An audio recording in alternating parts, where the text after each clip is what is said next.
Box office దగ్గర youth sensation Vijay Devarakonda నటించిన latest movie Kingdom audience ముందుకు రీసెంట్ గా రాగా సినిమా మొదటి ఎక్స్టెండెడ్ 4 డేస్ వీకెండ్ ను కంప్లీట్ చేసుకుంది. 4వ రోజున సండే అడ్వాంటేజ్ ఉండటంతో ఉన్నంతలో పర్వాలేదనిపించే విధంగా కలెక్షన్లు సాధించగా మరీ అంచనాలను మించిపోలేదు, కానీ ఉన్నంతలో పర్వాలేదనిపించే విధంగానే జోరును చూపించింది. తెలుగు రాష్ట్రాల్లో మొత్తం మీద 4వ రోజున 4.53 కోట్ల రేంజ్ లో షేర్ ను సొంతం చేసుకున్న ఈ సినిమా 7.5 కోట్లకు పైగా గ్రాస్ ను అందుకోగా వరల్డ్ వైడ్ గా 5.73 కోట్ల దాకా షేర్ ను 11.15 కోట్ల రేంజ్ లో గ్రాస్ ను అందుకుంది. దాంతో టోటల్ గా 4 రోజుల్లో సినిమా వరల్డ్ వైడ్ గా సాధించిన కలెక్షన్లను గమనిస్తే నైజాం లో 10.98 కోట్లు, సీడెడ్ లో 3.94 కోట్లు, వైజాగ్ లో 3 కోట్లు, ఈస్ట్ లో 1.67 కోట్లు, వెస్ట్ లో 1.16 కోట్లు, గుంటూరులో 1.7 కోట్లు, కృష్ణాలో 1.44 కోట్లు, నెల్లూరులో 90 లక్షల వరకు షేర్ అందుకున్న ఈ సినిమా తెలుగు రాష్ట్రాలలో 4 రోజుల్లో 24.79 కోట్ల దాకా షేర్ ను 41.05 కోట్ల రేంజ్ లో గ్రాస్ ను అందుకుంది. కర్ణాటక, రెస్ట్ ఆఫ్ ఇండియా అలాగే డబ్ వర్షన్స్ కలుపుకొని 3.55 కోట్లు, ఓవర్సీస్ లో 8.15 కోట్ల వరకు షేర్ అందుకున్న ఈ సినిమా వరల్డ్ వైడ్ గా 36.49 కోట్ల వరకు షేర్ ను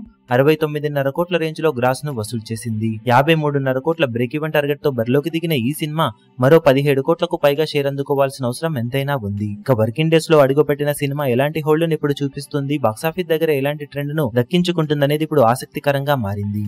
ఈ వీడియో మీకు నచ్చినట్లయితే లైక్ చేయండి, షేర్ చేయండి, ఛానల్ ను సబ్స్క్రైబ్ చేయడం మాత్రం మరవకండి. ఏ చిన్న అప్డేట్ ను మిస్ అవ్వకూడదు అనుకుంటే బెల్ ఐకాన్ ను ప్రెస్ చేయండి.